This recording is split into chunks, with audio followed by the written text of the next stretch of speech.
राक्षस। जब दुष्ट शिशुपाल रुक्मिणी से विवाह करना चाहता था, तब सिल्वा टेसोपेलोस का बहुत अच्छा मित्र था। जब भगवान कृष्ण के यदुवंश के सैनिकों और विरोधी पक्ष के राजाओं के बीच लड़ाई हुई थी, तब सिल्वा वहां मौजूद थे। शाल्व दानव को यदुवंश के सैनिकों ने पराजित कर दिया। दानव शाल्व ने कठोर तपस्या की और शिव से एक विमान का उपहार मांगा, जो इतना शक्तिशाली हो कि उसे कोई भी देवता या राक्षस मानव नष्ट न कर सके। शाल्व ने इसे द्वारका नगर तक उड़ाया, क्योंकि इस विमान को प्राप्त करने का उसका मुख्य उद्देश्य बुद्धों के नगर पर आक्रमण करना था, जिसके प्रति उसके मन में निरंतर शत्रुता की भावना बनी रहती थी। शाल्व ने न केवल आकाश से द्वारका नगरी पर आक्रमण किया, बल्कि उसने बड़ी संख्या में पैदल सेना द्वारा नगर को घेर भी लिया। सतह पर मौजूद सैनिकों ने शहर के खूबसूरत स्थानों पर हमला करना शुरू कर दिया। उन्होंने स्नानगृहों, शहर के द्वारों, महलों, गगनचुंबी इमारतों, शहर के चारों ओर की ऊंची दीवारों और उन सुंदर स्थानों को नष्ट करना शुरू कर दिया, जहां सैनिक सतह पर आक्रमण करते समय लोग मनोरंजन के लिए एकत्र होते थे। हवाई जहाज से बड़े-बड़े पत्थर, पेड़ के तने, वज्र, जहरीले सांप और कई अन्य खतरनाक चीजें गिरने लगी। शाल्व ने नगर के भीतर इतना प्रबल बवंडर उत्पन्न कर दिया कि संपूर्ण द्वारका में धूल के कारण अंधेरा छा गया, जिससे आकाश धुंध से ढक गया। प्रद्युम्न जैसे सेनापतियों के नेतृत्व में द्वारका नगरी के महान वीरों ने शाल्व के सैनिकों और विमान पर जवाबी हमला किया।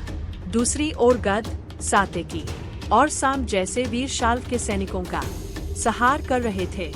विमान में शाल्व के साथ रहने वाले सैनिक भी लड़ाई में मारे गए, और जब द्वारका नगरी में लड़ाई चल रही थी, तब वे समुद्र में गिर गए।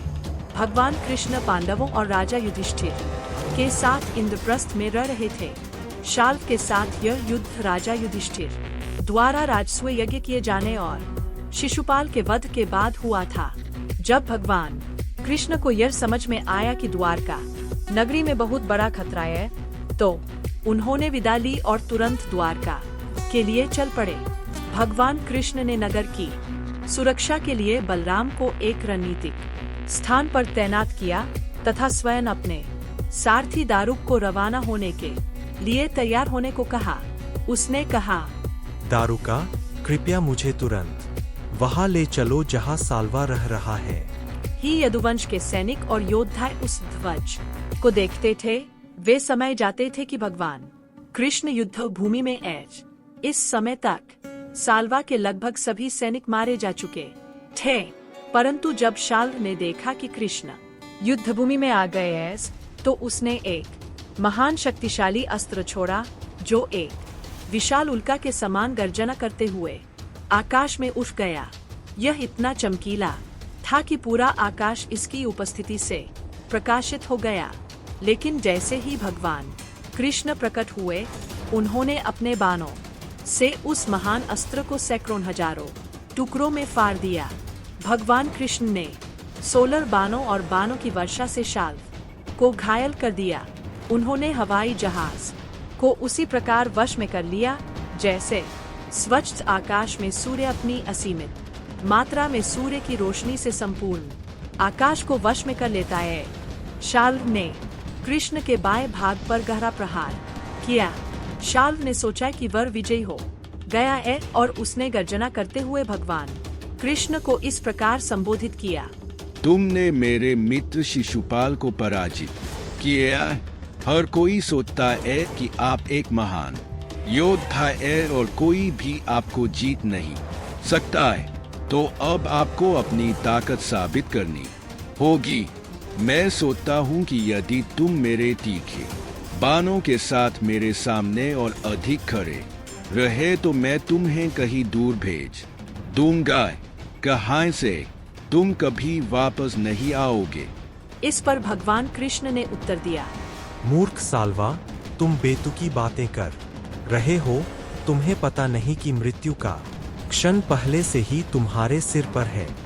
वास्तविक नायक ज्यादा बात नहीं करते, वे शूरवीर गतिविधियों के व्यावहारिक प्रदर्शन द्वारा अपनी शक्ति सिद्ध करते। यह कहकर भगवान कृष्ण ने अत्यंत क्रोध में आकर शाल्व पर प्रहार किया। इस प्रकार साल्वा की हार हुई। शाल्व का वध करने, उसके अद्भुत विमान को नष्ट करने तथा फिर दंतवक्र और विदुर का वध करने के बाद भगवान कृष्ण अंततः अपने नगर नरक में प्रवेश कर गए। भगवान कृष्ण के अलावा किसी के लिए भी इन राक्षसों को मारना संभव नहीं था और इसलिए स्वर्ग के सभी देवता और पृथ्वी की सतह पर रहने वाले मनुष्य भगवान कृष्ण की महिमा कर रहे थे। वह पूर्ण पुरुषोत्तम भगवान है और उन्हें कोई पराजित नहीं कर सकता। भगवान कृष्ण सदैव सभी पर विजयी रहते। वह अकेला ही ईश्वर है और अन्य सभी उसके अधीनस्थ आदेश वाहक है। अधिक जानकारी के लिए कृपया श्रील प्रभुपाद द्वारा संस्कृत से अनुवादित कृष्ण पुस्तक पढ़ें और इस चैनल की सदस्यता लें। धन्यवाद। हरे कृष्ण।